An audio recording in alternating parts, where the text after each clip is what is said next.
안녕하세요. 한의사 이경입니다. 자, 우리가 드라마나 영화를 보면 병원에 입원한 환자를 묘사할 때 꼭 등장하는 장치가 있죠.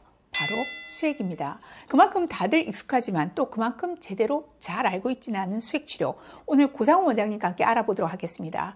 안녕하세요, 원장님. 안녕하세요. 고상훈 원장입니다. 수액치료하면 인공용액을 입을 통하지 않고 정맥 혹은 피하로 주사하는 치료법이잖아요. 자, 약물이나 음식을 입으로 섭취하기 어려운 상태일 때 주로 사용하겠죠? 네. 그 외에도 입으로 복용하기 어려운 약물에 반복적인 투여가 필요하거나 특정 약물의 혈중 농도를 일정하게 유지해야 하는 환자에게도 사용이 됩니다. 네. 특히 암 환자의 경우는 수술이나 항암 치료, 방사선 치료 등을 진행하게 되면서 수액 치료의 도움도 필요한 경우가 많은데요. 환자의 상태를 안정화하고 영양 상태를 개선하며 부작용을 관리하는 데 중요한 역할을 하는 치료입니다. 그런데 암 환자분들은 수술이나 항암 치료, 검사들을 반복하면서 이미 혈관 주사를 너무 많이 경험해 오다 보니까 바늘이 두려워서 수액 치료에 거부감을 느끼는 경우들을 종종 보게 됩니다. 자, 충분히 이해는 되지만 그럼에도 불구하고 수액 처방을 하시는 이유가 있겠죠?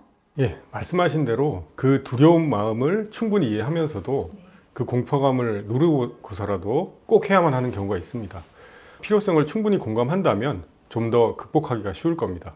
그래서 오늘 이 시간에는 어떤 경우에 수액 치료가 필요한 것인지, 왜 암 환자에게 수액 치료가 중요한지를 말씀드리도록 하겠습니다. 아울러 암 환자에게 필요한 기능적 수액도 함께 소개해 드리도록 하겠습니다.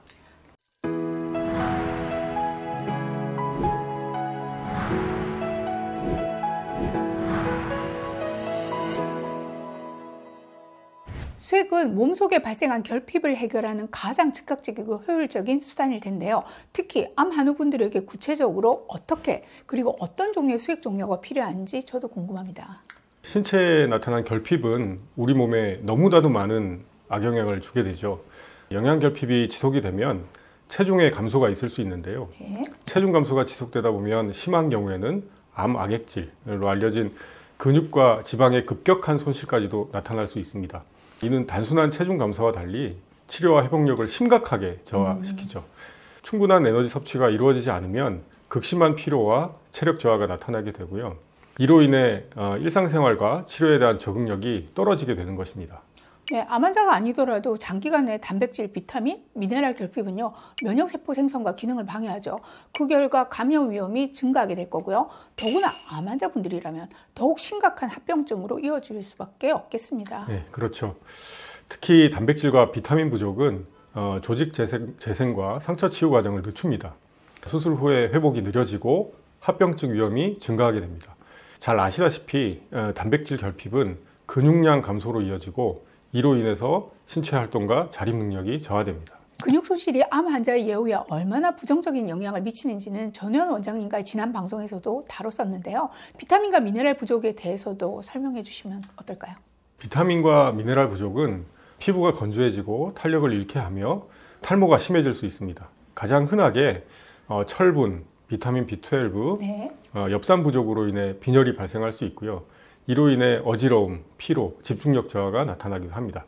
잘 드시기 힘든 암 환자분들에게 칼로리와 필수 영양소 부족은 뇌 기능에도 영향을 미쳐서 우울증, 혼란, 기억 감퇴 등을 유발할 수 있고, 칼륨, 마그네슘과 같은 전해질 부족은 부정맥과 같은 심혈관계 문제를 일으킬 수도 있습니다.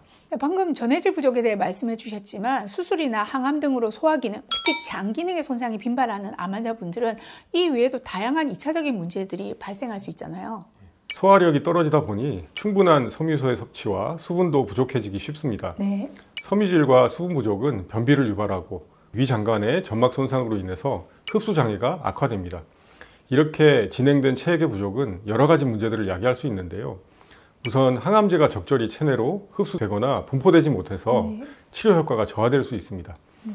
또 항암제 배출이 지연돼서 독성이 증가할 위험도 생기고요. 여기다 나트륨, 칼륨, 칼슘 등의 전해질 농도를 변화시켜서 근육경련, 부정맥, 피로, 의식 혼란 등을 유발할 수 있죠. 심각한 전해질 불균형은 심장과 신경계에 치명적인 영향을 미칠 수도 있습니다. 체액 부족으로 소화기나 호흡기, 요로 등의 점막이 건조해져서 감염 방어력이 약화됩니다. 면역력이 떨어지는 암 환자에게는 치명적인 감염으로 이어질 가능성이 높고요. 네, 체액이 부족하면 이 신장으로 가는 혈류를 감소시켜서 신장 기능 저하도 초래되겠는데요. 자, 안 그래도 암 치료 과정 중에 신장은 독소 배출에 부담을 크게 받는 장기잖아요. 근데 여기다 체액이 부족해지면 상황은 더욱 악화되겠군요. 자, 무엇보다 세포로 공급되는 산소와 영양소가 줄어들면서 피로감, 무기력, 그리고 집중력 저하가 나타나게 되고 암 환자의 삶의 질은 크게 저하될 수밖에 없겠습니다. 예, 여기서 끝이 아닙니다. 이런 상태가 오래 지속돼서 탈수로 이어지게 되는데요. 탈수로 인해서 혈액 양이 감소하면 심장이 이를 보상하기 위해서 더 빨리 뛰어야 되고 저혈압이나 빈맥, 그러니까 심박수가 증가하는 현상이 나타날 수 있는데요. 암 환자에서 심혈관 부담은 심각한 합병증으로 발전할 가능성도 있습니다. 더욱 문제는 이런 탈수는 변비, 위장 점막 손상 등을 유발해서 식사 섭취를 더욱 어렵게 만들죠. 그러다 보니 또 추가적인 체중 감소와 영양 결핍으로 이어지게 되는 이런 악순환이 반복하게 되는 겁니다. 중증 탈수의 경우에는 뇌로 가는 혈액 공급을 줄여서 의식 저하, 혼란, 심각한 경우에는 혼수 상태를 유발할 수도 있고요. 주사 바늘에 대한 공포가 심하더라도 이 정도의 위험을 방어하기 위해서라면 용기를 내야 될 이유가 충분한 것 같습니다. 자, 마지막으로 정리 부탁드립니다. 암 환자의 경우에는 항암제 부작용이나 심리적인 요인 등으로 인해서 식욕 저하, 식이 저하 상태인 경우가 많습니다.